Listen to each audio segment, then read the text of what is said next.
세계적인 콘텐츠 플랫폼인 넷플릭스에서 한국 때문에 또 한 번 전 세계가 충격에 빠졌습니다.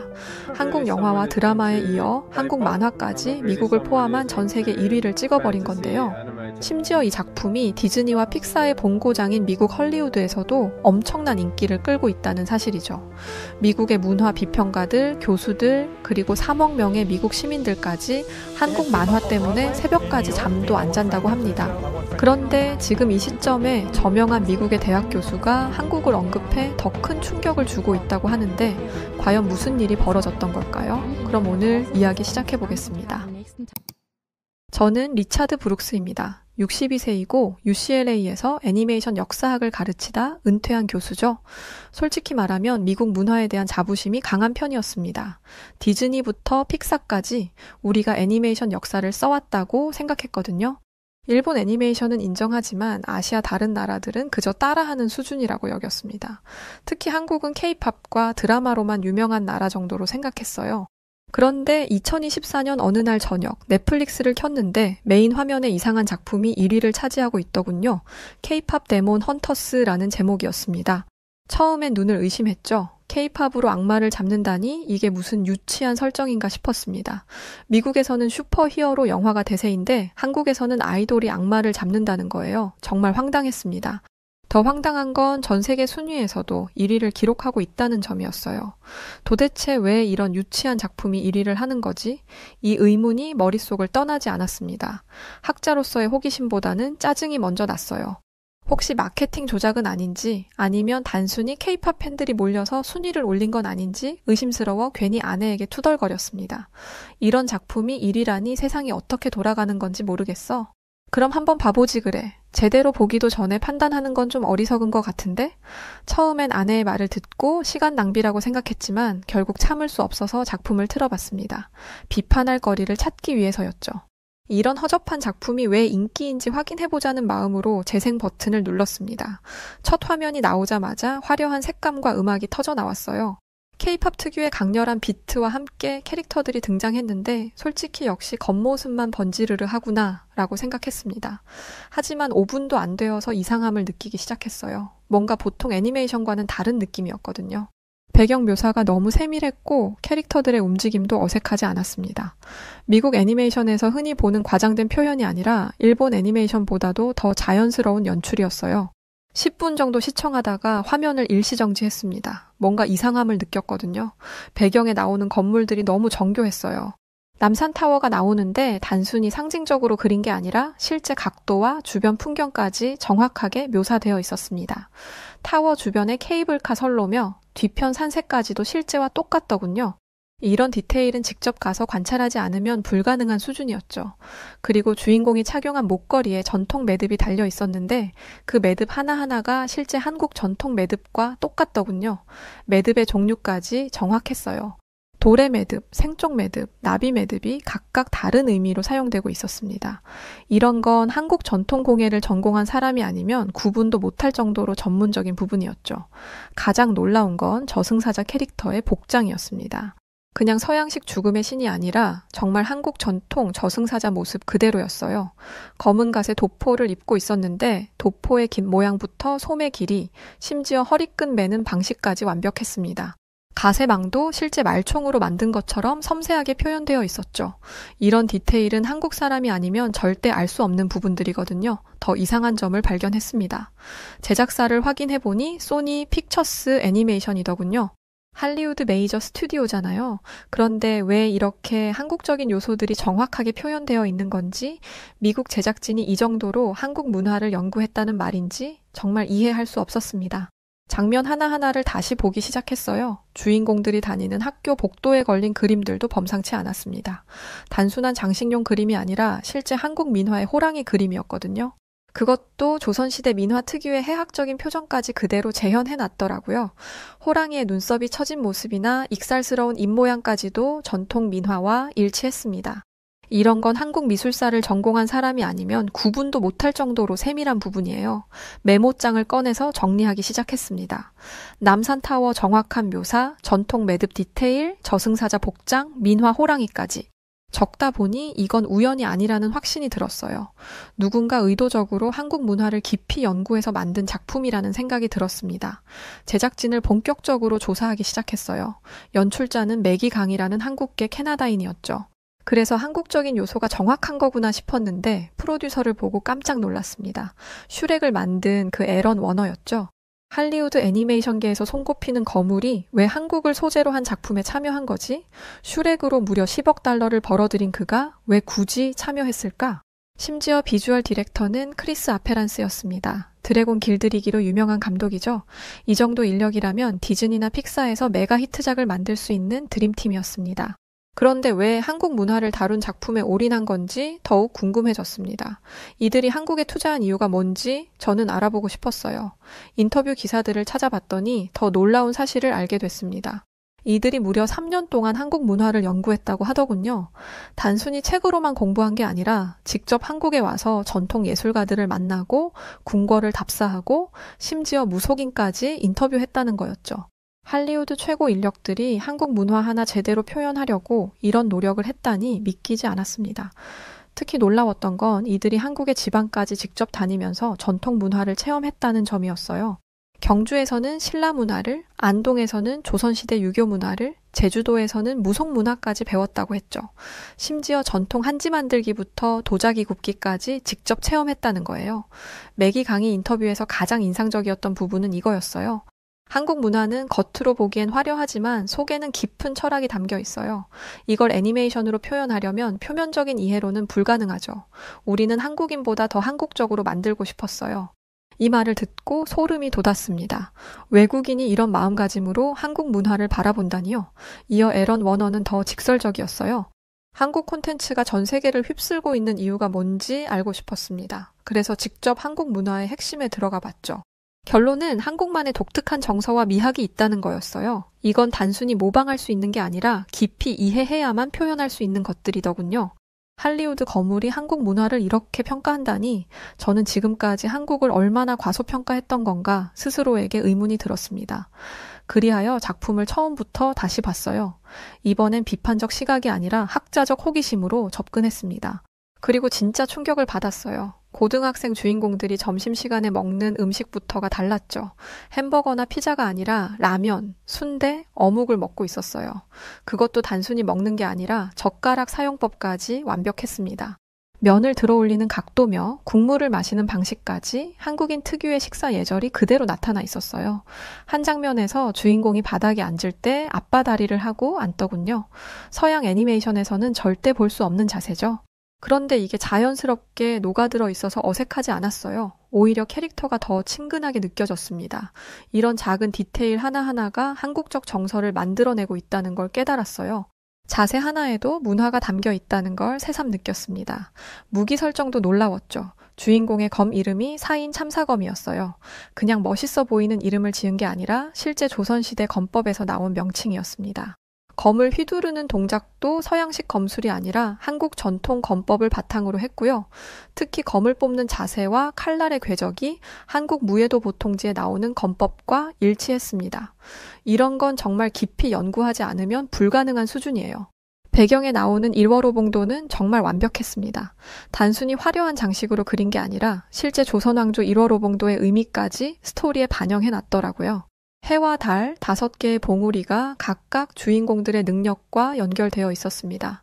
해는 리더십을, 달은 치유력을, 5봉우리는 각자의 특기를 상징하는 식으로 말이죠. 이런 상징적 의미까지 파악해서 스토리에 녹여낸 건 정말 대단했습니다. 가장 감동적이었던 건 할머니 캐릭터가 주인공에게 도포를 입혀주는 장면이었어요. 그냥 옷을 입히는 게 아니라 도포의 의미를 설명하면서 입혀주더군요. 이 옷은 선비의 마음을 담은 옷이란다. 겉모습보다 마음가짐이 중요하지. 도포를 입는다는 건 책임감을 지는 거야. 이런 대사와 함께 말이에요. 한국 전통 복식의 철학적 의미까지 담아낸 거죠. 이 장면을 보면서 이건 단순한 애니메이션이 아니라 한국 문화의 정수를 담은 작품이구나 라는 생각이 들었습니다.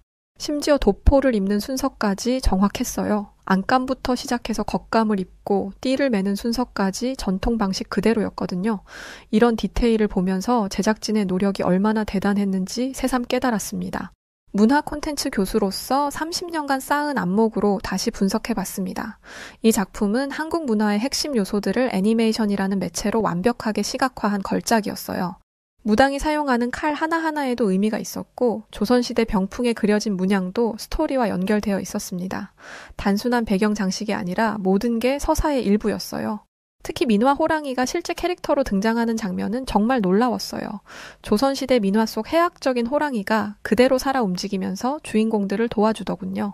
이건 한국 전통 미술에 대한 깊은 이해 없이는 불가능한 연출이에요. 호랑이의 표정부터 움직임까지 민화 특유의 친근함을 그대로 살렸거든요. 무서운 맹수가 아니라 정겨운 수호신으로 표현한 거죠. 음악도 단순히 케이팝만 사용한 게 아니었습니다. 전통 국악기인 가야금과 해금 소리가 케이팝 비트와 절묘하게 조화를 이루고 있었어요. 서양 오케스트라와 국악기가 만나는 부분에서는 정말 소름이 돋았습니다. 이런 음악적 융합은 일본 애니메이션에서도 본 적이 없는 독창적인 시도였거든요. 전통과 현대가 이렇게 자연스럽게 어우러질 수 있다는 걸 보여준 거예요. 캐릭터 디자인도 획기적이었습니다. 서양식 미소녀 캐릭터가 아니라 한국인 특유의 얼굴형과 체형을 반영했어요. 그런데도 전혀 어색하지 않고 오히려 더 매력적으로 보였습니다. 이게 진짜 놀라운 부분이에요. 서양 관객들이 동양인 캐릭터에 이렇게 열광할 줄 몰랐거든요. 아마도 캐릭터에서 느껴지는 진정성 때문이었을 거예요. 스토리텔링 방식도 독특했습니다. 직접적으로 설명하지 않고 한국적 상황을 통해 자연스럽게 이해하게 만들었죠. 예를 들어 효도라는 개념을 설명할 때 긴 대사 대신 주인공이 할머니 어깨를 주물러 드리는 장면으로 표현했거든요. 이런 섬세한 연출이 서양 관객들에게도 통했다는 게 신기했습니다. 색채 사용도 한국적이었어요. 화려하면서도 차분한 오방색을 기본으로 하되 현대적 감각으로 재해석했더군요. 특히 한복의 색 배합을 캐릭터 디자인에 적용한 부분은 정말 탁월했습니다. 일본 애니메이션과 비교해보니 확실한 차이가 있었어요. 일본은 자국 문화를 과장되게 표현하는 경향이 있는데 이 작품은 한국 문화를 있는 그대로 자연스럽게 보여줬어요. 그래서 더 진정성이 느껴졌고 세계 관객들이 받아들이기 쉬웠던 것 같습니다. 동료 교수들과 이 작품에 대해 토론했습니다. 모두들 비슷한 반응이었어요. 왜 우리는 이런 콘텐츠를 못 만들까? 미국 애니메이션은 분명 기술적으로는 최고 수준이에요. 디즈니, 픽사의 3D 기술이나 드림웍스의 연출력은 타의 추종을 불허하죠. 하지만 문화적 깊이에서는 한계가 있다는 걸 인정할 수밖에 없었습니다. 우리는 기술에만 집중했지 문화적 스토리텔링은 소홀히 했던 거예요. 미국 애니메이션은 주로 판타지나 모험을 다루죠. 전통 문화보다는 상상 속 세계를 창조하는 데 집중해왔어요. 물론 그것도 훌륭하지만 자국 문화의 깊이를 파고드는 작품은 드물어요. 인디언 문화를 다룬 포카혼타스 정도가 있지만 그마저도 상당히 서구적 시각으로 각색된 것이었거든요. 진정한 인디언 문화의 정수를 담아냈다고 보기는 어려웠죠. 반면 일본 애니메이션은 자국 색깔이 강해요. 하지만 너무 일본적이어서 글로벌 어필에는 한계가 있었죠. 특히 서양 관객들이 이해하기 어려운 문화적 코드들이 많았어요.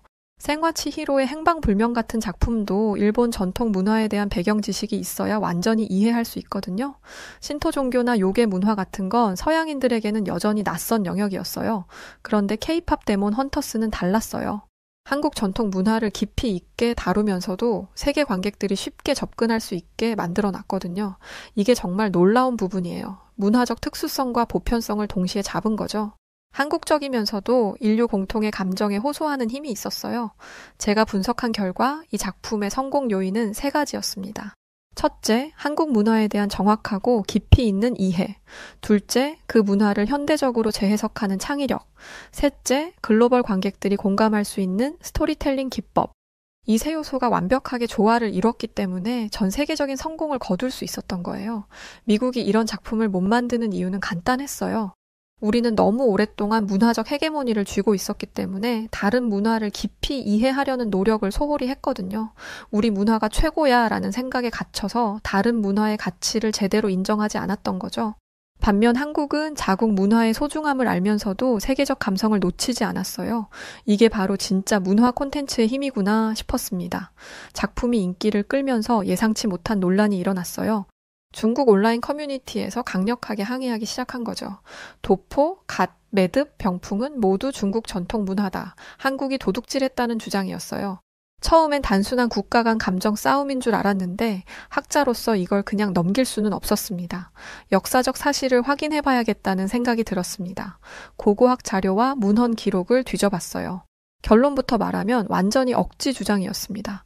물론 중국과 한국이 역사적으로 문화 교류가 있었던 건 사실이에요. 하지만 그렇다고 해서 모든 문화가 중국에서 비롯됐다고 할 수는 없거든요. 각 나라마다 고유한 발전 과정과 특색이 있었으니까요. 문화라는 건 단순히 전래되는 게 아니라 각 지역의 환경과 정서에 맞게 변화하는 거거든요. 특히 한국 매듭과 중국 매듭은 완전히 다른 문화 체계예요. 중국 매듭은 주로 장식적 목적이 강하지만 한국 매듭은 실용성과 상징성을 동시에 추구했거든요. 매듭의 모양도 다르고 사용하는 재료도 다르고 색깔의 의미도 달라요. 한국 매듭은 조선시대 궁중에서 발달한 독특한 기법으로 중국 매듭과는 완전히 다른 미적 기준을 따랐어요. 이런 차이점들을 하나하나 정리해서 논문으로 발표하기도 했습니다. 도포도 마찬가지였어요. 중국의 도포와 한국의 도포는 형태부터 다릅니다. 기세 각도, 소매의 길이, 여민 방식까지 모든 게 달라요. 한국 도포는 한국인의 체형과 기후에 맞게 독자적으로 발전한 의복이거든요. 특히 도포의 직선적인 선과 여유로운 실루엣은 한국 전통 복식의 특징이에요. 이런 차이는 각 나라의 기후, 생활 방식, 미적 기준이 반영된 결과거든요. 가장 황당했던 건 갓에 대한 주장이었습니다. 중국에는 갓과 비슷한 모자가 없었죠. 갓은 순수하게 한국에서 개발된 독창적인 모자였습니다. 말총으로 만든 망과 대나무로 만든 양태의 조합은 한국에서만 볼 수 있는 구조거든요. 이런 기술은 조선시대 장인들의 독창적인 발명품이에요. 중국 전통 모자와는 재료부터 제작 기법까지 완전히 다르거든요. 이런 논란을 보면서 오히려 K-팝 데몬 헌터스의 가치가 더 부각되는 것 같았습니다. 한국 문화의 독창성과 고유성을 전 세계에 알리는 계기가 된 거죠. 중국의 항의가 오히려 역효과를 낸 셈이에요. 많은 사람들이 한국 문화에 대해 더 관심을 갖게 됐고 그 결과 작품의 인기도 더 높아졌습니다. 문화적 우수성은 억지 주장으로 만들어지는 게 아니라 작품 자체의 완성도로 증명되는 거라는 걸 보여준 사건이었죠. 작품을 세 번째 보면서 정말 많은 걸 깨달았습니다. 특히 주인공이 할머니와 함께 국밥을 먹는 장면에서는 눈물이 날 뻔했어요. 단순히 밥을 먹는 장면이 아니라 한국인의 정서가 고스란히 담긴 명장면이었거든요.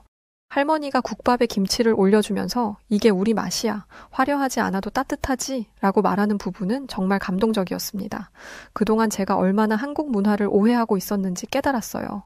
K-팝이나 드라마만 보고 한국은 겉모습만 화려한 나라라고 생각했거든요. 하지만 실제로는 깊이 있는 전통과 철학이 바탕에 있었죠. 그 전통이 현대적으로 재해석되면서 전 세계 사람들의 마음을 움직이고 있었어요. K-팝의 화려함 뒤에도 한국 전통 음악의 정서가 숨어 있었던 겁니다. 국밥 한 그릇에도 이런 깊은 의미가 있다니 놀라웠어요.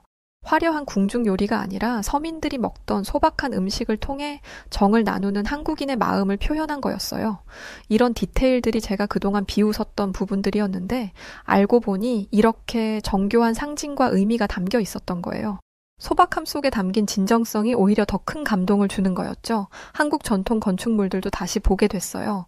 작품에 나오는 한옥의 처마선이나 기둥의 곡선이 단순히 장식이 아니라 자연과의 조화를 추구한 한국인의 철학이 담긴 거였거든요.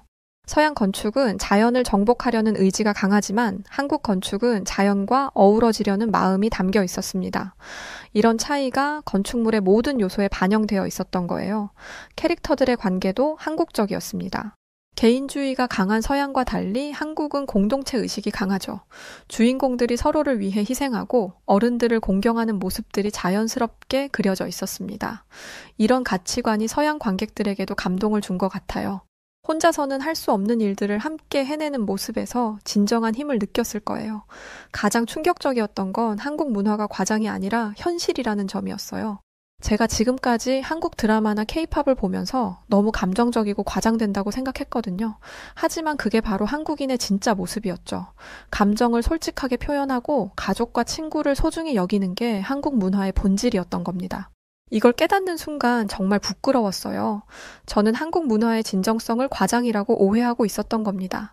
전 세계 반응을 분석해보니 정말 놀라운 결과가 나왔어요. 미국에서는 주인공들의 우정에 감동했고 유럽에서는 전통과 현대의 조화에 찬사를 보냈죠. 남미에서는 가족 중심의 가치관에 공감했고 동남아시아에서는 아시아적 정서에 열광했거든요. 각자 다른 이유로 좋아했지만 결국 모두가 한국적 정서에 매료된 거였습니다. 이게 정말 신기한 현상이었죠. 특히 인상적이었던 건 프랑스 관객들의 반응이었어요. 프랑스는 자국 문화에 대한 자부심이 강한 나라잖아요. 그런데 K-팝 데몬 헌터스를 보고 동양의 새로운 미학을 발견했다고 평가하더군요. 한국의 절제된 아름다움과 내재된 감정 표현이 프랑스인들의 마음을 사로잡은 거예요. 특히 한국 문화에는 우아함과 깊이가 동시에 있다는 평가가 많았어요. 일본 관객들의 반응도 흥미로웠습니다. 처음엔 일본 애니메이션과 비슷하다고 했는데 보고 나서는 완전히 다른 매력이 있다고 평가가 바뀌었거든요. 일본 애니메이션의 과장된 표현과 달리 한국적 절제미가 오히려 더 깊은 감동을 준다는 의견이 많았습니다. 같은 아시아지만 이렇게 다른 정서가 있는 줄 몰랐다는 반응도 있었고요. 독일에서는 한국의 철학적 깊이에 주목했습니다. 작품 속에 담긴 유교적 가치관이나 자연관이 독일인들의 체계적 사고와 잘 맞았던 것 같아요. 한국 문화에는 논리적이면서도 감성적인 면이 공존한다는 분석이 나왔죠. 이런 균형감이 독일 관객들에게 어필했던 거예요. 캐릭터 하나하나에도 스토리가 있다는 점이 세계 관객들을 사로잡았어요. 단순히 멋있어 보이려고 만든 캐릭터가 아니라 각자의 배경과 철학이 있었죠. 주인공의 할머니만 봐도 그래요. 단순한 조연이 아니라 한국 전통 문화의 지혜를 전해주는 중요한 역할을 하고 있어요. 이런 캐릭터의 깊이가 관객들의 몰입도를 높였던 거죠. 세계 각국의 평론가들이 공통적으로 언급한 건 한국은 이야기가 풍부한 나라라는 점이었어요. 5,000년 역사 동안 쌓인 문화적 자산이 현대적으로 재해석되면서 무궁무진한 스토리를 만들어내고 있다는 거죠. 이런 스토리텔링의 힘이 바로 한국 콘텐츠의 경쟁력이라는 분석이 나왔어요. 제가 보고서를 작성하면서 내린 결론은 이거였습니다. 가장 한국적인 것이 가장 세계적인 것이다 라는 한국 문화의 특수성이 오히려 보편적 감동을 만들어낸 거죠. 이건 정말 역설적인 현상이에요. 글로벌하게 만들려고 문화적 특색을 지우는 게 아니라 오히려 자국 문화를 더 깊이 파고들수록 세계적 어필이 강해지는 거예요. 작품 분석을 마치고 UCLA 동료들에게 보고서를 발표했어요. 모두들 깜짝 놀라더군요. 제가 그렇게 미국 문화 중심으로 사고하던 사람이 한국 애니메이션을 이렇게 높이 평가한다니까요. 하지만 학문적 근거와 데이터를 제시하니 누구도 반박할 수 없었어요. 오히려 우리도 이런 관점으로 문화를 바라봐야겠다는 반응이 나왔죠.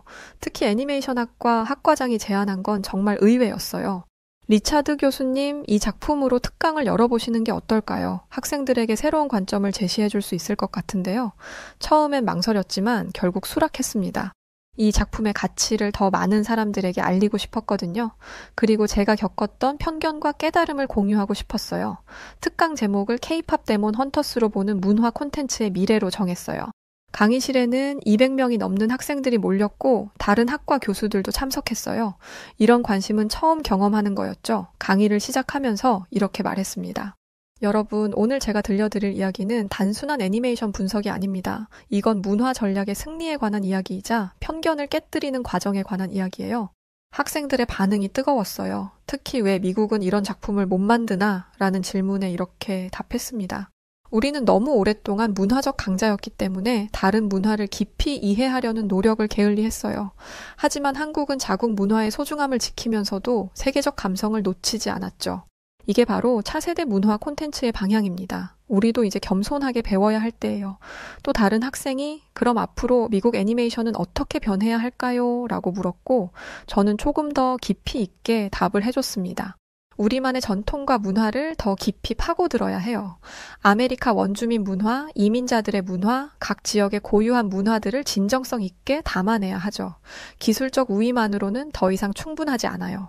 교수님 덕분에 한국 문화에 대해 완전히 새로운 시각을 갖게 됐어요. 앞으로 한국어도 배워보고 싶고 한국 역사도 공부해보고 싶어요. 이런 반응을 보면서 정말 뿌듯했습니다. 제가 겪었던 변화를 다른 사람들도 경험하고 있다는 걸 느꼈거든요. 마지막으로 이렇게 정리했어요. 저는 이제 한국의 콘텐츠를 더 이상 과소평가하지 않습니다. 오히려 한국이 문화 콘텐츠의 새로운 패러다임을 제시하고 있다고 생각해요. K-팝 데몬 헌터스는 그 시작일 뿐이죠. 앞으로 더 많은 한국 작품들이 세계를 놀라게 할 거예요. 처음엔 아무도 한국에 큰 기대를 하지 않았습니다. 그저 동아시아에 위치한 작은 나라, 전쟁의 상흔을 간직한 분단 국가, 산업화에 뒤늦은 주자 정도로만 알려져 있었죠. 국제사회에서 한국의 존재감은 미약했고 선진국의 눈에는 언제나 따라가는 나라, 학습하는 나라로만 보였습니다. 과연 이 나라가 무엇을 이끌 수 있을까, 세계를 놀라게 할 수 있을까 생각하는 사람은 거의 없었습니다. 냉정히 말해 저 역시도 그런 생각을 가진 사람 중 하나였습니다. 한국을 처음 접했을 때 저는 막연한 거리감과 편견을 갖고 있었습니다. 문화적 깊이나 고유한 매력을 기대하기보다는 어딘가 익숙한 다른 아시아 국가들의 그림자처럼 여겼던 게 사실입니다. 눈에 띄는 강대국들의 틈바구니에서 묵묵히 살아가는 나라, 특별함보다는 성실함으로 정의되는 나라, 그게 제가 알던 한국의 전부였죠. 하지만 그것은 철저히 무지에서 비롯된 오해였습니다. 어느 순간부터였을까요? 전 세계가 점점 한국이라는 나라를 향해 눈길을 돌리기 시작했습니다. 처음엔 K-팝이라는 음악 장르로 시작되었고, 이어 드라마와 영화가 세계인의 감정을 흔들었습니다. 단순한 대중문화라고 넘기기엔 그 안에는 설명하기 어려운 강한 끌림이 있었습니다. 곧 사람들은 그 매력의 근원을 찾기 시작했고, 그 끝에서 만난 것이 바로 한국이었습니다. 음식, 언어, 전통, 삶의 방식, 예의와 정서, 심지어 거리의 풍경까지 모든 것이 섬세하게 짜인 하나의 서사처럼 다가왔습니다. 화려한 포장보다는 진심을 우선시하는 마음, 경쟁 속에서도 공동체를 잊지 않는 가치, 그리고 무엇보다 사람을 중심에 두는 문화, 그것이야말로 한국이 가진 진짜 힘이었습니다. 저는 점차 한국을 관찰하는 이방인의 시선에서 벗어나 그 안으로 깊이 들어가게 되었습니다. 단순한 문화 체험이나 관광이 아니었습니다. 한국의 정신, 한국인들의 삶의 태도, 그 오랜 시간 축적된 정성과 열정에 감동하게 되었죠. 이해하려고 노력할수록 한국은 더 많은 이야기와 아름다움을 보여주었고 결국 저는 완전히 매료되고 말았습니다. 이제는 분명하게 말할 수 있어요. 한국은 과소평가된 나라였습니다. 하지만 시간이 흐르며 진가가 드러나기 시작했고 그 조용한 저력은 결국 세계를 감동시키는데 성공했습니다. 단지 유행을 타는 콘텐츠 몇 개의 성공이 아니었어요. 한국 문화의 저변에는 세대와 시간을 초월한 힘이 있었습니다. 그것은 꾸준함이었고 정성이었고 타인을 향한 따뜻한 시선이었어요. 한국 문화는 단순히 소비되는 콘텐츠가 아니라 세계가 배워야 할 삶의 철학이자 예술이며 무엇보다 사람을 향한 존중의 표현입니다. 이제는 더 이상 잠깐 반짝이는 나라가 아닙니다. 세계가 주목해야 할 진짜 보물, 그것이 바로 한국입니다. 저는 그 사실을 깨닫고 진심으로 감동한 사람 중 하나예요. 처음엔 기대하지 않았지만 이제는 누구보다도 한국을 믿고 응원하며 그 안에 담긴 가치들을 주변 사람들에게 전하고 있습니다. 다시 말하지만 한국은 진짜입니다. 그리고 그 진짜는 발견한 사람의 마음을 바꾸고 삶을 바꾸고 세상을 바라보는 눈을 바꾸게 합니다. 저처럼요. 이곳에 일본이 최고의 선진국이라 믿었던 한 여성이 있습니다. 인천국제공항 723 개역을 가진 서울의 지하철, 한국의 믿기 힘든 모습에 경악을 금치 못했다고 하는데요. 일본 도쿄보다 10배는 화려한 서울의 야경에 심장이 터질 듯 했다는 그녀에게 대체 무슨 일이 있던 걸까요? 그 충격적인 이야기 지금 바로 시작합니다. 스페인 빌바오에서 태어나 6살 때 부모님을 따라 일본 고베에 정착하게 되었던 이발리나라고 합니다. 제 나이가 벌써 32세가 되었네요. 제가 이렇게 사연을 올리게 된 건 지난날이 너무 부끄러워서입니다. 우선 저는 스페인에서 나고 자라 한평생을 스페인이 아닌 곳에 가본 적이 없었어요. 성인이 된 후 자유분방한 친구들은 해외여행을 꿈꾸며 다니기도 했지만 전 어딘가 타국을 가는 게 찜찜하게만 느껴졌습니다. 왠지 그곳은 스페인만 못할 것 같은데 굳이 큰 돈을 써가며 여행까지 할 이유가 있을까 싶었어요. 이런 제 생각은 결국 제 자신을 틀에 박히고 울타리 안에 스스로를 가두게 된 것 같습니다. 저는 공부의 뜻은 없었지만 잡지식이 많은 사람이었어요. 누군가와 대화를 하면 모르는 것이 없을 정도로 아, 그거 저도 알아요 라고 대답할 정도였죠. 제가 이렇게 지식이 많은 이유는 호기심이 많아서였습니다. 어려서부터 가진 호기심으로 궁금한 것은 절대 참지 못하는 성격이었고 뭐든 궁금하면 끝을 봐서라도 궁금증을 풀어야만 했어요. 그래도 이런 제 호기심이 인생을 살면서는 도움이 된 순간들이 정말 많았습니다. 특히 세계 이슈나 역사적인 부분으로 제가 직접 경험하지 못하는 것에 대한 관심이 많았어요. 특정한 어떤 나라를 언급하면 그 나라에 대해서 술술 정보를 말할 정도였습니다. 특히 저는 제가 평생 가보지 않을 것 같지만 주변 친구들에게는 자주 들었던 아시아에 대한 관심이 높았어요. 특히 중국, 일본, 한국 이 세 나라의 끊임없는 이슈는 저를 늘 자극했고 관련한 모든 정보를 습득해야 마음이 편한 지경에 이르렀어요. 제가 공부를 하면 할수록 정말 욕먹어 마땅하고 나라라고 유지하고 있는 것 자체가 꼴사나웠던 유일한 나라가 하나 있었습니다. 그게 바로 한국이었어요. 한국은 선진국이라고 본인들을 소개하지만 전 태어나본 나라 중에 가장 후진 곳이 바로 한국이라 생각하며 살았습니다. 실제로 한국 여행을 다녀온 지인에게 이런 말을 하기도 했어요. 너 지금 한국 여행이 즐거웠다고 말하는 거야? 그런 나라 같지도 않은 나라를 다녀와서 자랑할 거리가 된다고 생각해? 정말 잘못된 생각이야. 나였다면 일본을 갔을 거야. 일본만큼 선진국인 나라도 또 없다는 걸 모르는구나? 유명한 것도 많은데 안타깝다. 이참에 역사 공부를 좀 해봐. 내 인생의 뼈가 되고 살이 될 거란다. 후진국에 여행을 다녀와서 너무 좋았다고 극찬하는 친구의 모습이 보기 좋지 않았고 전 굳이 지적을 해버렸습니다. 평소라면 그냥 넘어갔을 일이지만 한국에 대해 극찬을 하는 것 자체가 이해할 수 없는 일이었어요. 제 말에 기분이 상한 친구는 그랬어요. 넌 그렇게 정보만 알아보고 있는 거 아니야? 직접 한국을 가본 적 없잖아. 그리고 역사에도 왜곡된 역사가 많은데 뭘 제대로 알고 한국을 욕하는 거야? 네가 지금 한국을 욕하는 것은 괜찮은데 한국보다 일본이 선진국이라는 것은 정말 모르고 하는 말 같아서 말하는 거야. 나야 친구니까 그러려니 넘어갈 수 있지만 다른 곳에서 너 이렇게 발언하면 무식하다는 소리 들을 거야. 한국에 대해서 정말 제대로 알아보길 바란다. 친구의 조언이 황당했습니다. 한국에 대해서 더 알아볼 것도 없이 정말 후진국이라는 것은 우리 모두가 아는 사실인데 뭘 알아보라는 건지. 그저 한국 여행을 다녀왔는데 공감을 못 해주니 서운한 마음에 하는 귀여운 투정이라고 생각했어요. 그렇게 저는 늘 한국을 무시했고 일본을 아시아 중 최고의 국가라 여기며 그렇게 살았습니다. 제가 한국에 대해 유난히도 감정이 좋지 않은 것은 바로 독도 때문이기도 해요. 독도는 누가 봐도 일본 땅이라고 책에 나와 있는데 한국은 여전히 긴 세월 내내 독도는 한국 땅이라고 우기고 있었습니다. 도대체 얼마나 고약한 심보를 가진 사람들이라면 저런 걸 당연하다는 듯 우길 수 있는 건지 저는 궁금했어요.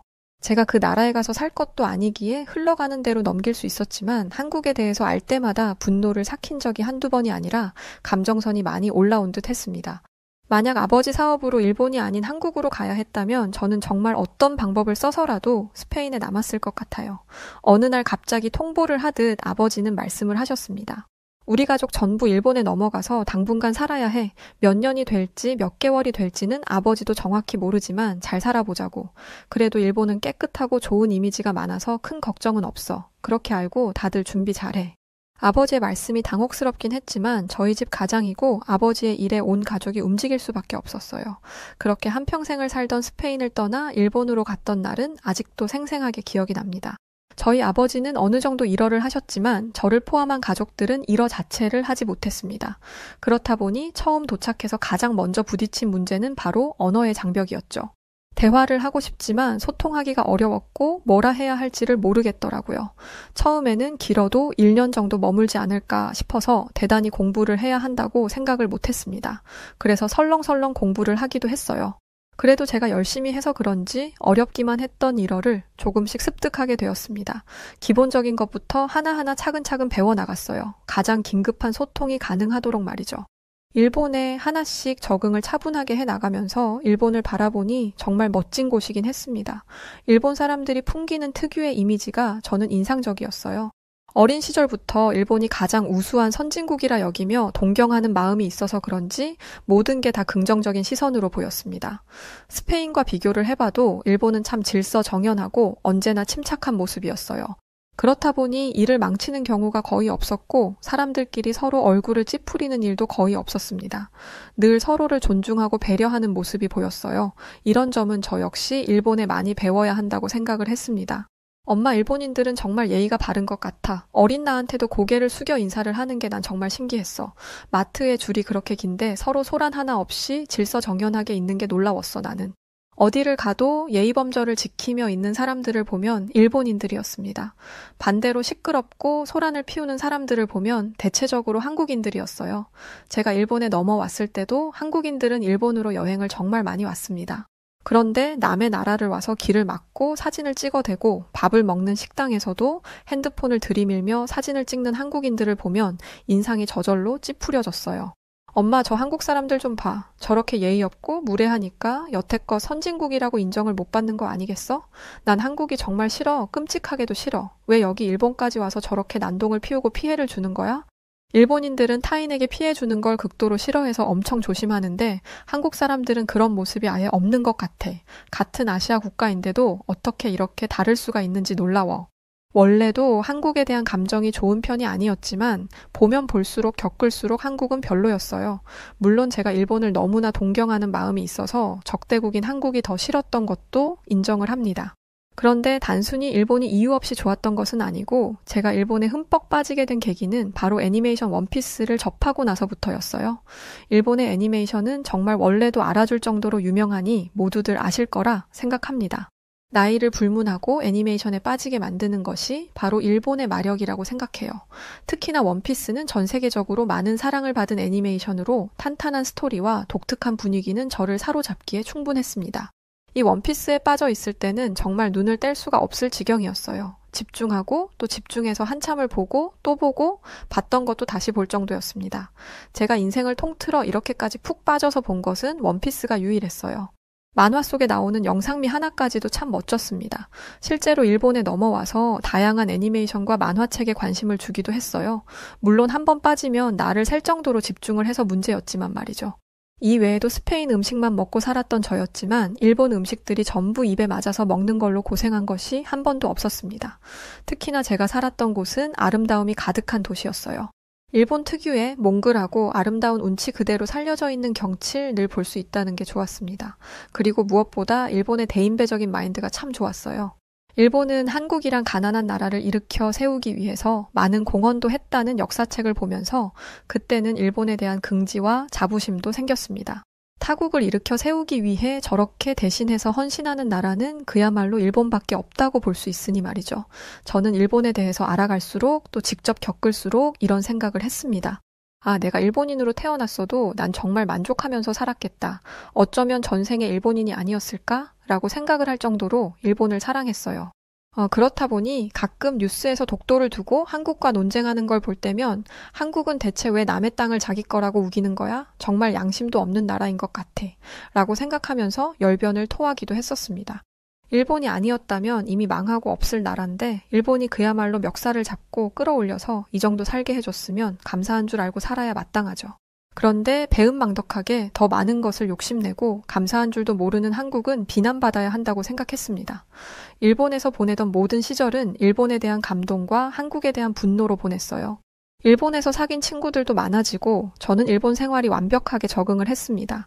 1년 정도 있다가 스페인으로 돌아갈 줄 알았지만 저희 가족은 무려 10년 정도를 살았고 결국 저는 취업도 일본에서 했어요.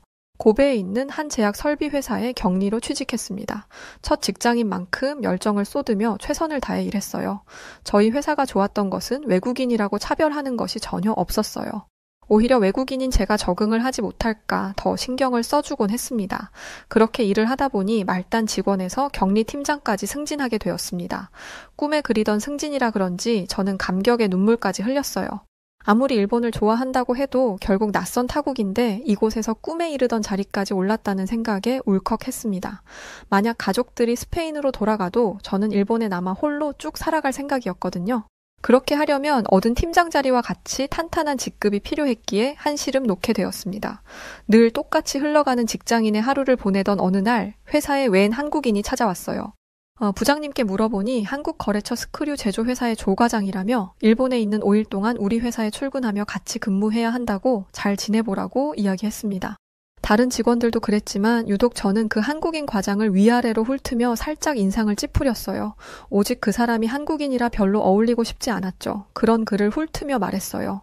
역시 한국 기술력은 아직도 형편없나 보구나. 무슨 문제가 있으니까 애써온 거 아니겠어? 결국 한국은 일본 도움 없이 할 수 있는 게 아예 없다니까?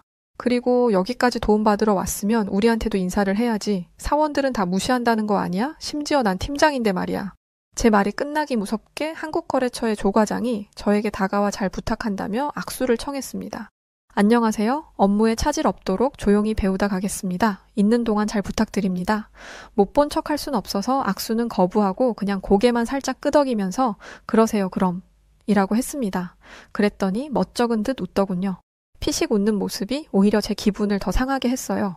조 과장 나한테 와서 인사하더니 피식 비웃고 가더라? 어쩜 저렇게 무례하고 예의가 없지? 난 저 사람이 빨리 가버렸으면 좋겠어. 벌써 스트레스 받네. 비웃듯 말하는 조 과장의 모습에 너무 기분이 나빴지만 조금만 견디면 한국으로 돌아갈 테니 최대한 부딪히지 말아야겠다 싶었습니다. 그런데 의외로 조 과장의 일하는 모습은 확실했어요. 굉장히 성실했고 말투도 다정했으며 주변 사람들을 잘 챙기는 부드러운 성격의 남자였죠. 당연히 전 4박 5일간 단 한 번도 좋게 대하진 않았습니다. 늘 차갑게 그를 대했어요. 제게는 거슬리는 존재일 뿐이었으니 말이죠. 저는 이렇게 차갑게 대하는데 자꾸만 친절하게 웃으며 말하는 조 과장이 조금 신경 쓰였습니다. 저 사람은 왜 자꾸 나한테 싱글벙글 웃어주는 거야? 속도 없나 정말? 처음엔 짜증이었던 감정이 점점 신경 쓰이고 거슬렸다. 나중에는 자꾸만 눈길이 가더라고요. 뭘 저렇게까지 친절하게 굴어? 어차피 떠날 사람인데. 어차피 갈 거면서 사람들에게 친절한 그의 모습이 이기적이라고 생각했습니다. 조 과장이야 한국 가서 원래 생활을 하면 끝이겠지만 저희들은 4박 5일이라는 시간 동안 이미 정이 들어버리고 있었죠. 야속하게도 시간은 빨리 흘러가고 그렇게 그는 4박 5일간의 일정을 모두 마치고 한국으로 다시 귀국했습니다. 인사도 하는 둥 마는 둥 대충 하고 조 과장을 보냈지만 저는 이후부터 좀 이상한 감정이 들어 혼란에 빠졌어요. 한국 거래처의 그 남자가 자꾸 머릿속에 맴돌고 생각나는 것이었어요. 내가 지금 미친 건가? 혹시 머리 어디가 다친 건 아닐까? 어떻게 그 사람을 떠올리고 있는 거지? 시간이 지나면 괜찮아질 줄 알았는데 도통 이런 감정이 나아지지 않고 오히려 점점 그가 더 보고 싶다는 생각에 빠졌습니다. 물론 혼자만의 일방적인 감정이기에 이러다 말겠지 싶었고 스스로 정리를 하려 했어요. 계속 부인했지만 조 과장에게 마음이 있는 게 맞다는 것은 알고 있었습니다. 그런데 사람 마음이라는 게 어디 말처럼 쉽게 움직이나요? 저도 모르게 큰 사고를 하나 냅다 쳐버렸습니다. 조 과장을 보내고 얼마 지나지 않아 맞이한 일본의 긴 연휴를 이용해서 저는 무대뽀로 움직여버렸어요. 은연중에 저도 모르게 한국행 비행기표를 끊고 있었죠. 에라 모르겠다라는 생각에 무작정 한국행 비행기에 올랐어요. 한국에서 먹을 음식들을 잔뜩 챙겼죠. 한국은 여전히 후진국이라 가난할 거고 음식도 형편없을 거라고 생각해서였습니다. 조 과장 때문에 한국을 가긴 하지만 솔직히 너무 후졌을 한국에서 지낼 생각을 하니 막막하긴 했어요. 또 한편으로는 도대체 얼마나 후졌을까 직접 눈으로 보고 싶었습니다. 제가 너무 싫어하던 한국인에게 호감을 느꼈다는 것 자체에도 꽤 자괴감을 느꼈지만 나라가 문제지 그 사람이 문제는 아니라고 스스로 다독였어요. 그렇게 도착한 한국 인천국제공항은 저를 충격에 빠뜨리고 말았죠. 거대한 규모의 시선 강탈을 당했고 압도적인 모습에 한참 동안 입을 벌리고 두리번거렸습니다. 굉장히 세련된 현대적인 건물의 아름다움이 공존하는 공항이 있을 거라곤 정말 상상도 못했거든요. 인천국제공항은 일본 공항보다 규모도 훨씬 거대하고 아름다웠고 공항에서부터 이미 많이 놀랐습니다. 인천공항에 내리면서부터 최첨단을 달리고 있는 한국의 공항은 너무도 편리해서 이런 최첨단 시스템을 사용하고 있다는 것에 경악을 금치 못했어요. 그런 와중에 저의 이목을 제일 집중시켰던 것은 공항 청결도, 그리고 빠른 입출국 절차와 깨끗한 화장실이었습니다. 한국인들은 유독 빠르게 일 처리하는 것에 집중되어 있었어요. 그런데 빠르지만 일본보다 훨씬 더 질서정연한 모습에 놀라웠습니다. 심지어 사람이 사용하지 않는 시설인 바닥 같은 것도 먼지 하나 없이 빛나고 있었어요. 수많은 사람들이 이용하는 공항인데 이렇게 청결할 수 있는지 한국에 대한 생각이 바뀌기 시작했던 것이 바로 공항에서부터였습니다. 공항은 그 나라의 얼굴이라고 생각을 하거든요. 공항만 봐도 어떤 분위기의 나라인지 알 수 있는데 한국은 어쩌면 제가 생각한 것처럼 후진국이 정말 아닐 수도 있겠다 싶었습니다. 이런 인천공항의 최첨단 시스템에 눈이 휘둥그레지고 있었는데 어디선가 맛있는 냄새가 나더군요. 냄새에 이끌려 식당이 많은 곳으로 이동을 했고 봤더니 정말 다양한 먹거리들이 눈앞에 펼쳐져 있었어요. 그런데 이 음식보다 더 놀라운 건 캐리어를 아무데나 놓아두고 식사를 즐기는 한국인들의 모습이었어요. 일본에서도 남의 물건을 훔쳐가는 일이 빈번하지 않지만 이렇게 대놓고 내 물건을 내 시야에서 멀리 두지는 않았거든요. 심지어 테이블 위에 지갑과 휴대폰을 놓고 음식 픽업을 가기도 했습니다. 이 놀라운 광경을 한참 동안이나 구경을 했던 것 같아요. 메뉴도 한식만 파는 것이 아니라 중식, 양식, 일식 등 너무도 다양했습니다. 한국에 온 게 맞는지 의심이 들 정도였어요. 공항을 걸어 나간 뒤엔 마치 미래 영화 속에서나 볼 법한 장면이 눈앞에 펼쳐졌습니다. 바닥에는 신기한 신호등이 설치되어 있어서 길을 가면서도 스마트폰을 계속 쳐다볼 수 있었는데 바닥 LED 등과 신호등이 초록불로 바뀌는 모습은 내 눈을 의심하게 만들었어요. 무엇보다 제가 충격을 받은 건 지하철 시스템이었는데 서울 인구는 1000만 명으로 알고 있는데 서울 지하철역은 총 723개라고 하더군요. 이게 얼마나 대단한 건지 아는 사람은 다 알 것이기에 속으로 감탄했지만 한국은 세계에서 가장 뛰어난 지하철 시스템을 가지고 있다는 생각을 했습니다. 세계 최고 지하철이라 하면 사실 일본 도쿄를 떠올릴 수도 있지만 서울은 심지어 가격까지 저렴해서 여러 방면에서 비교해봐도 한국이 훨씬 더 나은 것 같았습니다. 한국의 지하철은 심지어 한국어만 있는 것이 아니라 외국인들이 쉽게 사용할 수 있도록 다양한 언어로 표기가 되어 있었어요. 그런데 저는 아예 처음 타는 거라 그런지 어떻게 이용해야 할지를 모르겠었죠. 그때 한국인이 제게 말을 했습니다. 스페인에서 오셨나 봐요? 너무 아름다운 곳이라 오래도록 추억하고 있는데 반갑네요. 혹시 지하철 타기가 어려우면 도와드릴까요? 친절하게 먼저 손을 내미는 한국인의 모습에 놀라웠습니다. 심지어 자국어도 아닌 언어를 능숙하게 사용하는 사람들이 대부분이라는 것에도 놀랐어요. 한국은 어딜 가나 외국인에게 친절했고 스몰 토크처럼 가벼운 대화를 하는 것에 익숙했습니다. 한국은 처음이지만 제가 생각했던 것과는 아예 다른 모습에 많이 놀랐어요. 놀라움을 금치 못하며 무작정 그의 회사 앞까지 가게 되었습니다. 한국은 연휴 기간이 아니라서 사람들이 일터에서 바삐 움직이고 있었죠. 거래처 회사 앞에서 우물쭈물 어떻게 해야 하나 망설이고 있을 때 누군가 내 뒤에서 세상에 안녕하세요 하고 인사하더군요. 돌아보니 그 남자였습니다. 그 남자의 밝은 미소를 보는 순간 안기고 싶었지만 꼭 참고 어색한 미소를 보이며 인사했습니다. 조 과장? 반가워요. 저는 일 때문에 한국에 왔는데 조 과장을 볼 줄은 몰랐네요. 부끄러운 나머지 한국에 볼 일이 있어 잠깐 왔다가 들려봤다고 핑계를 댔습니다. 그랬더니 조 과장은 제게 미소를 보이며 말했어요. 정말 반갑네요. 혹시 일정 끝나신 거면 저녁 같이 하실래요? 저도 마침 퇴근하는 길이었거든요. 조 과장의 말에 입이 귀에 걸렸지만 최대한 숨기며 차분하게 대화를 이어갔습니다. 그렇게 그와 한 식당에 갔고 정말 수없이 많았던 정갈한 반찬들과 양념갈비, 육전, 그리고 별미였던 식혜까지. 제가 일본에서 먹었던 간장 베이스 음식들과는 차원이 달랐습니다.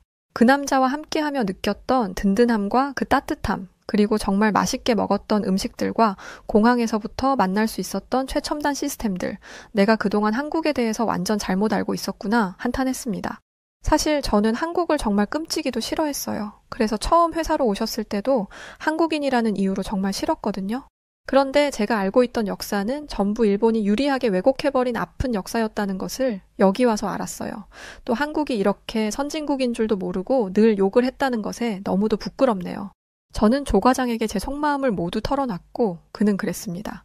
한국에서 산 것도 아니고 먼 타국인데 당연히 모를 수 있죠. 또 일본이 왜곡한 그 역사를 처음으로 본다면 저라도 믿을 거예요.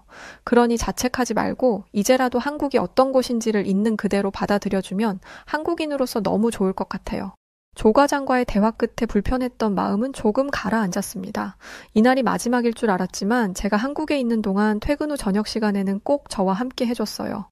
서울에 있는 남산도 함께 가서 자물쇠도 걸어봤고 유명하다는 홍대 거리에서 버스킹도 함께 봤습니다. 그렇게 점점 일본으로 돌아갈 시간은 다가왔고 전 다시 일본으로 향했습니다. 일본을 가는 날에도 그 남자는 저를 공항까지 배웅해 주었죠. 일본에 도착해 저는 친구들에게 한국에서 있었던 이야기들을 했습니다. 한국은 알면 알수록 멋진 나라였어. 나는 공항에서 화장실을 찾았다가 경악을 금치 못했어. 왜냐하면 한국 여자 화장실에는 파우더룸이 따로 마련되어 있더라고. 세계 어디를 다녀도 이처럼 세심하게 만들어 놓은 화장실은 처음이었어. 파우더룸 안에는 고데기와 화장품, 손거울, 헤어 전자제품을 쓸 수 있는 콘센트까지 다양하게 비치되어 있었고 한국인 여성들은 차분하게 앉아 화장을 고쳤어. 그 모습은 상당히 부럽더라고. 여성을 위해서 이렇게까지 배려하는 한국 화장실 모습에 인정할 수밖에 없었지. 그리고 빼놓을 수 없는 게 음식이었어. 정말 친절했는데 길거리 음식이나 식당에 가서 먹을 때 설명도 잘해주고 일본어를 잘하지 못하면서도 그들은 계속 뭔가 더 해주려는 모습이 인상 깊었어. 온갖 편견으로 가득했던 난 한국을 제대로 느끼고 알게 되어버린 거지. 식당 안에서는 한국인들이 주거니 받거니 하며 함께 고기를 굽고 밥을 나눠 먹는 장면들은 지금 생각해도 너무 보기 좋았던 것 같아. 마지막 날에는 거래처 조 과장님하고 야경을 비추는 반포대교의 불빛을 바라보면서 서울을 만끽했는데 과연 서울은 정말 멋진 도시였어. 한국인들은 어린아이들과 함께 가족들이 한강에서 즐겁게 뛰어놀았고 많은 젊은이들은 운동도 하고 친구들과 수다도 떠는 모습들이 활력 있는 도시 같았어. 결국 저는 그동안 한국에 대해 오해를 했던 부분을 정확히 알고자 일본으로 돌아와서 바로 공부를 시작했습니다. 한국의 뼈아픈 역사의 원인이 바로 일본이라는 사실을 알고 정말 소름이 끼쳤어요. 어떻게 이런 짓을 해놓고 현생을 살면서도 한국을 괴롭히는 거지? 역사를 감히 왜곡을 하다니 천벌받아 마땅한 사람들이네. 가식적인 일본의 모습이 소름 끼치기도 했습니다. 그렇게 한국에 속죄하는 마음으로 열심히 공부를 하며 저는 유명한 커뮤니티 사이트들의 진실을 알리는 글들을 써내려가기도 했어요. 놀라운 것은 일본인들도 명확한 사실을 알고 있는 사람들이 많았습니다. 그저 정부 자체에서 아니라고 하니 침묵하며 따라가는 분위기였죠. 그렇기에 저는 더 알리고 싶었고 한국에 대한 미안한 마음을 담아 널리 알렸습니다. 그렇게 하루 이틀 시간을 보낼수록 마음 한편에는 조 과장에 대한 그리움이 그야말로 사무쳤어요. 좋은 시간을 보내고 왔으니 괜찮을 거라고, 우리는 현실적으로 어려운 관계라고 수도 없이 스스로를 다그쳤지만 마음 정리가 쉽지 않았습니다. 그렇게 제가 일본으로 돌아온 지 2주가 넘은 어느 날 주말, 조 과장이 제게 달려왔고 서로에 대한 진실된 마음을 확인하고 정식으로 만나기로 했습니다. 저는 이 남자와 만남을 결정한 후 한국과 일본을 오가며 국제 연애를 했어요. 정말 뜨겁고 열정적이게 만났던 저희 두 사람은 얼마 지나지 않아서 결혼을 하게 되었습니다. 그렇게 싫던 조 과장이 지금은 제 남편으로 지내고 있어요. 저희는 결혼과 동시에 한국으로 넘어와 함께 살게 되었습니다. 그 남자가 지내고 있었던 수원 광교에 보금자리를 마련하고 정착했어요. 제게는 낯선 타국살이가 또다시 시작이지만 그게 한국이라서 좋았고 제 남편이 있어서 용기를 낼 수 있었습니다. 이전에 무작정 한국 여행 왔을 때 가봤던 서울과는 또 다른 매력이 넘쳤던 아름다운 도시였습니다. 심지어 저희 두 사람은 결혼을 하자마자 아기 천사가 찾아와줘서 지금은 임신 중인데, 한국은 외국인에 대한 지원도 아이를 출산하는 가정에 대한 지원도 참 다양해서 좋더라고요. 역시 선진국이라 할 만큼 시스템이 체계적이라 놀라웠습니다. 지난날 한국에 대해서 하나도 모르던 시절, 한국이란 나라를 괄시하고 욕되게 한 것들에 대해서 지금 생각해보면 참 부끄러울 뿐입니다. 그리고 한국에서 연애하면서 한국 역사에 대해서도 자꾸만 공부를 하니 더 알고 싶은 것이 많아졌어요. 그래서 남편과 함께 역사관에 갔다가 독도가 한국의 영토라는 것에 지금은 확신하고 있고, 양심 없는 일본이 그만 멈추길 바랄 뿐입니다. 결국 그동안 일본이 오히려 한국의 영토를 본인들 것이라고 우기고 있던 거였구나 하는 생각에 배신감까지 들더군요. 아직 부모님은 일본에 계시기 때문에 1월에 도쿄에 다녀왔었어요. 1박 2일로 짧게 다녀왔는데 한국에서의 삶을 살다가 다시 찾은 일본 도쿄는 한국에 비해 뭔가 낙후된 것 같은 느낌이 많이 들었어요. 일본에서 어린 시절을 보냈기에 일본의 거리와 건물들을 아는데도 한국에서 지내다 다시 만난 일본의 도쿄는 화려한 서울에 비하면 작다는 기분이 들었습니다. 아마 제 사연을 한국인들도 많이 볼 수 있을 텐데 지난 어린 시절 한국에게 무례하게 굴어서 대단히 미안하고 죄송한 마음뿐입니다. 그러나 그런 제 자신이 스스로 죗값을 치르기 위해 한국 역사 공부를 수도 없이 했어요. 처음 일본에서는 언어 공부를 했다면 저는 역사 공부를 하며 한국어를 오히려 습득하게 되었습니다. 앞으로 태어날 아이한테도 말할 거예요. 내 아버지는 대단한 한국 사람이니 한국인의 정서와 문화를 꼭 배우길 바란다 라고 말이죠. 저는 지금 누구보다 한국을 사랑하고 한국인인 제 남편을 존경하며 한국의 피를 가진 뱃속에 제 아이를 사랑합니다.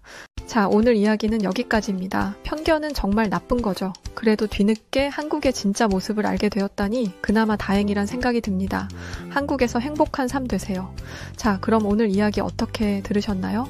사연이 괜찮았다면 구독과 좋아요 부탁드립니다. 그럼 지금까지 사연을 전해드렸던 저는 여우튜브 송은지였고요. 저는 더 즐겁고 다양한 사연으로 다시 찾아뵙겠습니다. 영상 시청해주신 모든 분들 고맙고 늘 감사합니다. 그리고 언제나 사랑합니다. 건강하세요.